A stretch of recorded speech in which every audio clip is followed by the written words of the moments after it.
Bismillahirrahmanirrahim. Assalamualaikum warahmatullahi wabarakatuh. Salam kenal dengan keluarga Puntadewa dari channel Cerita Puntadewa.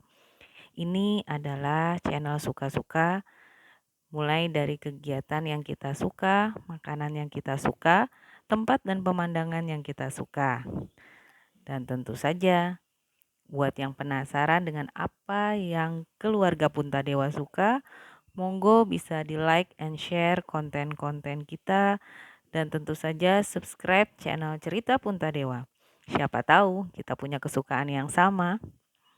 Oke, untuk konten pertama di channel Cerita Puntadewa ini, saya Ibu Puntadewa akan membacakan salah satu buku dari koleksi perpustakaan mini keluarga Puntadewa.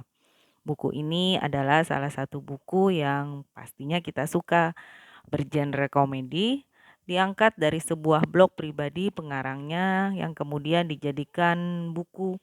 Bahkan karena bukunya termasuk bestseller, akhirnya cerita yang ada di buku ini pun difilmkan. Pemerannya termasuk aktor dan artis favorit, yaitu Reza Rahardian dan Bunga Citra Lestari.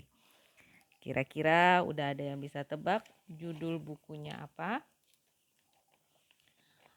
Ya, buku yang akan dibaca Ibu Puntadewa kali ini adalah My Stupid Boss. Buku ini ada beberapa seri sebenarnya, bahkan ada juga yang versi komiknya. Nah, untuk seri yang pertama ini yang akan saya bacakan ini adalah menceritakan tentang awal mula si pengarang bikin buku.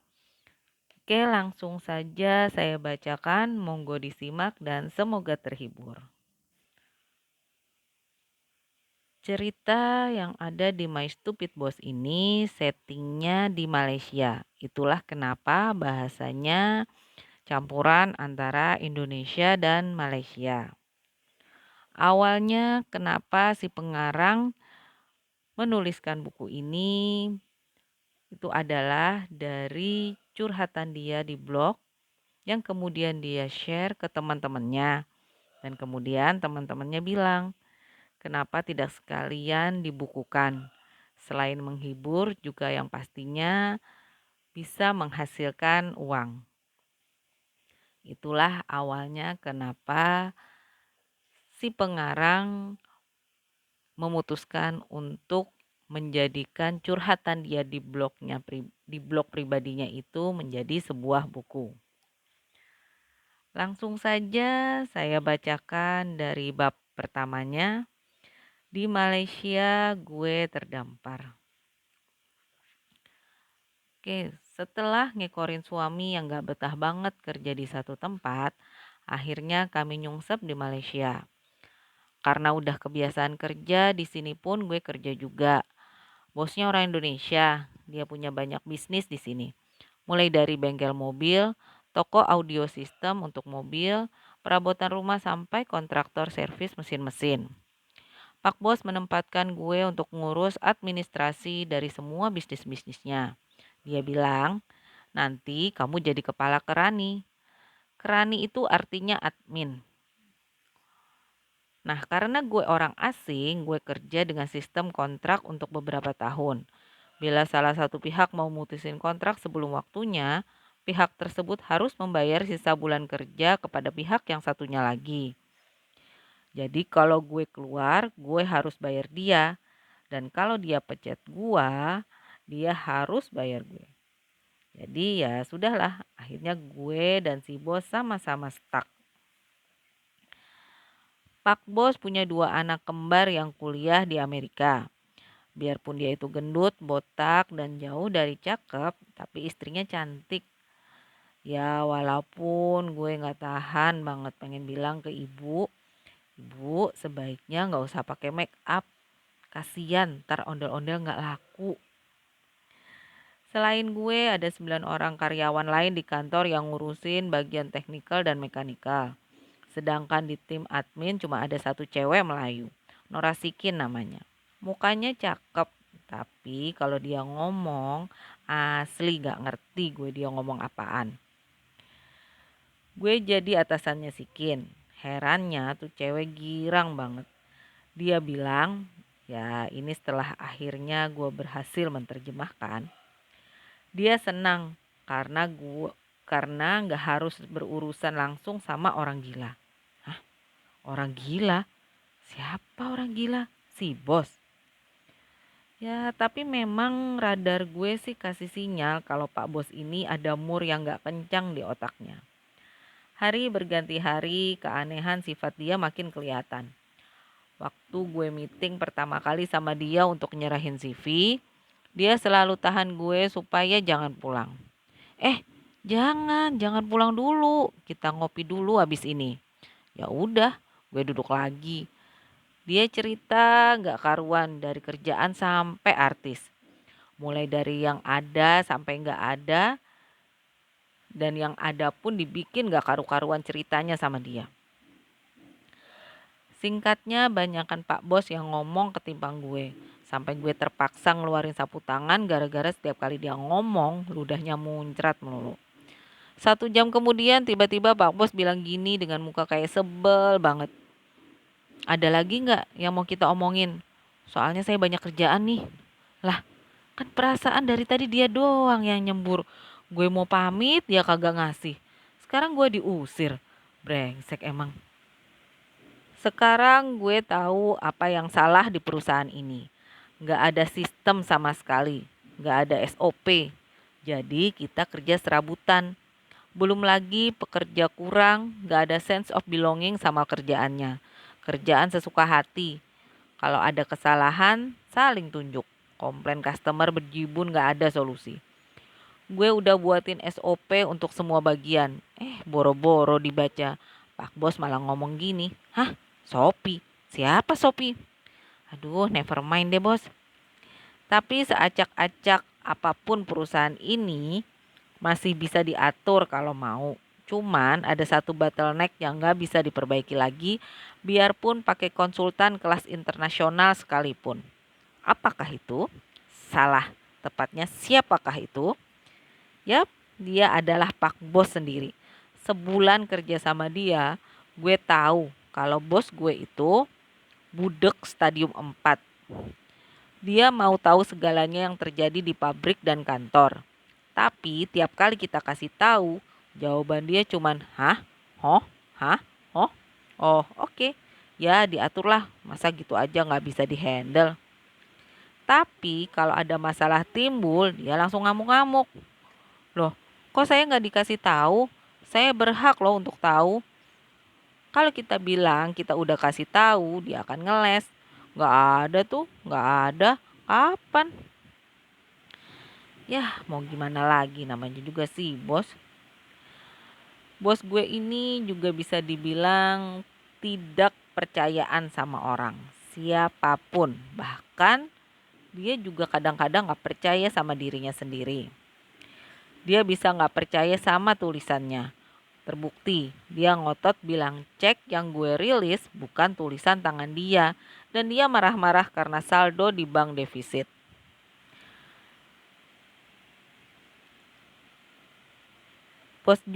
Bos gue ini juga tidak bisa dikasih penjelasan ataupun saran.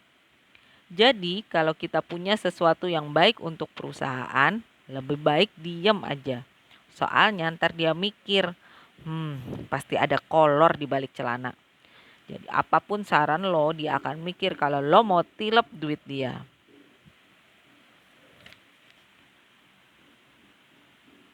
Bos gue ini juga termasuk seseorang yang suka memaksakan kehendak secara gila-gilaan.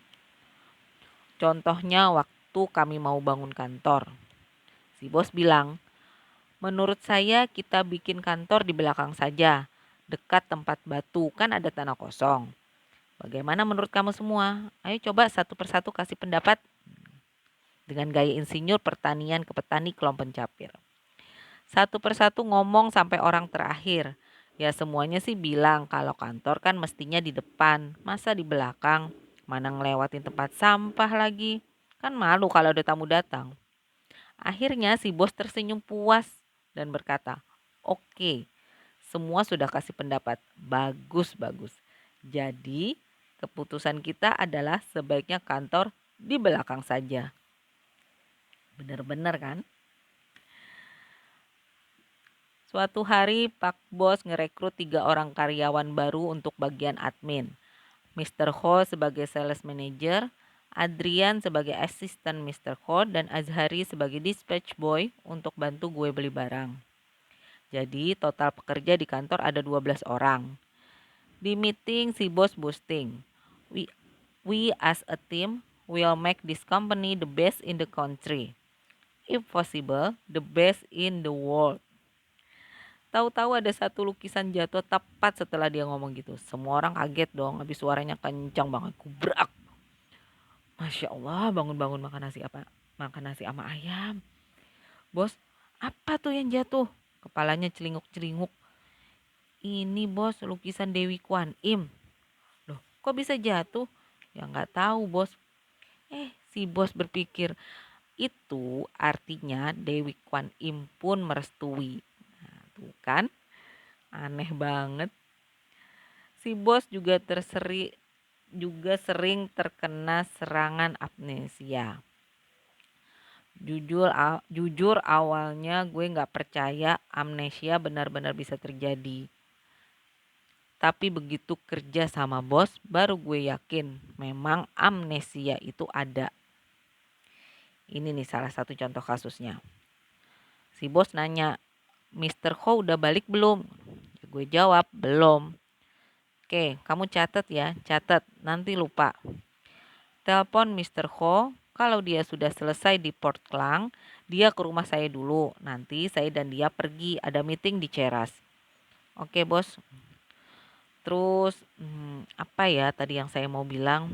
Aduh, apa ya tadi? Saya mau bilang apa tadi? Ya mana saya tahu, Pak. Aduh, apa sih? Tadi saya suruh kamu apa? Tadi Bapak bilang, kalau Mr. Ko sudah selesai di Port Klang, mesti ke tempat Bapak. Terus meeting di Ceras. Oh iya, saya ingat sekarang. Kamu catat ya, catat, nanti lupa. Iya Pak, ini saya lagi megangin pulpen, nunggu ingatan Bapak pulih. Oke, aduh, apa tadi saya lupa lagi. Ya udah deh, nanti saya telepon. 5 menit kemudian si bos telepon. Oke, saya ingat sekarang. Kamu catat ya, nanti lupa. Tunggu, ada SMS masuk. Setelah beberapa saat, halo, iya bos. Oke, kamu catat ya. Aduh, apa tadi? Saya mau bilang apa lagi? Ya udah, gue jawab aja. Tadi si bos bilang kalau bos mau ngewarisin harta bos buat saya. Kejadian amnesia attack yang lain. Si bos telepon. Halo? Iya bos. Catat ya, catat. Nanti lupa. Yang pertama, telepon Amir. Pekerja tuh.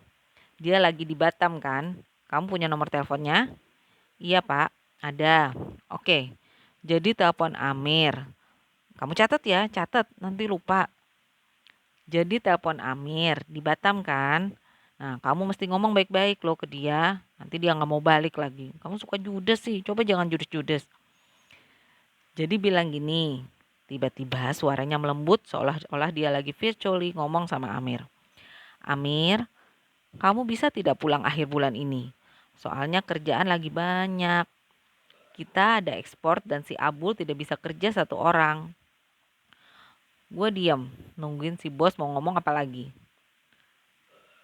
Terus, halo?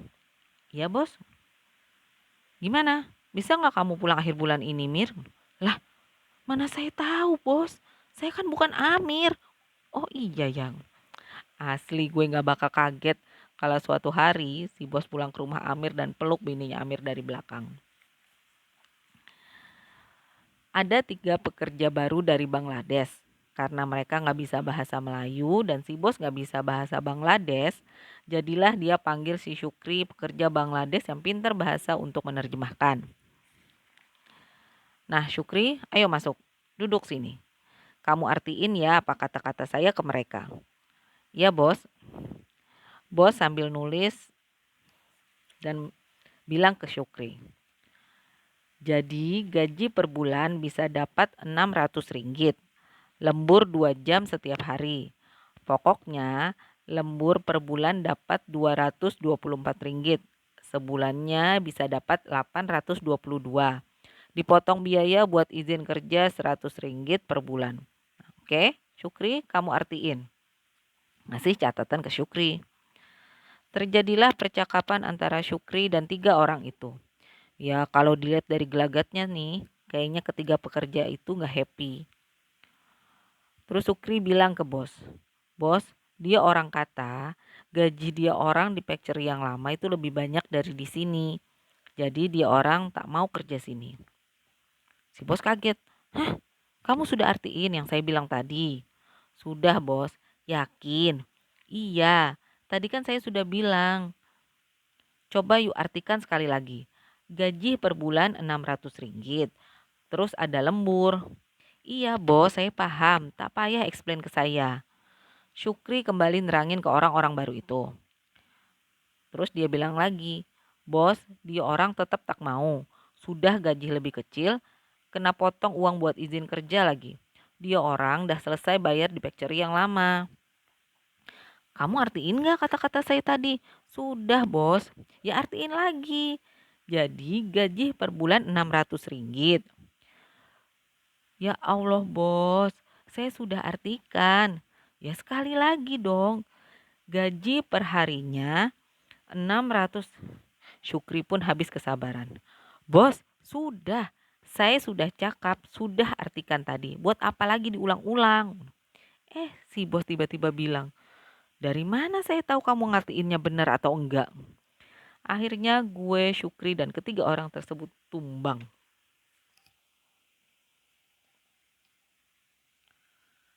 Suatu hari gue telepon Pak Bos. "Bos, Gris udah nggak ada, habis." Si bos pun bilang, "Ya mestinya sih masih ada, coba tanya Pak Ijo." "Sudah," Samir bilang, "habis."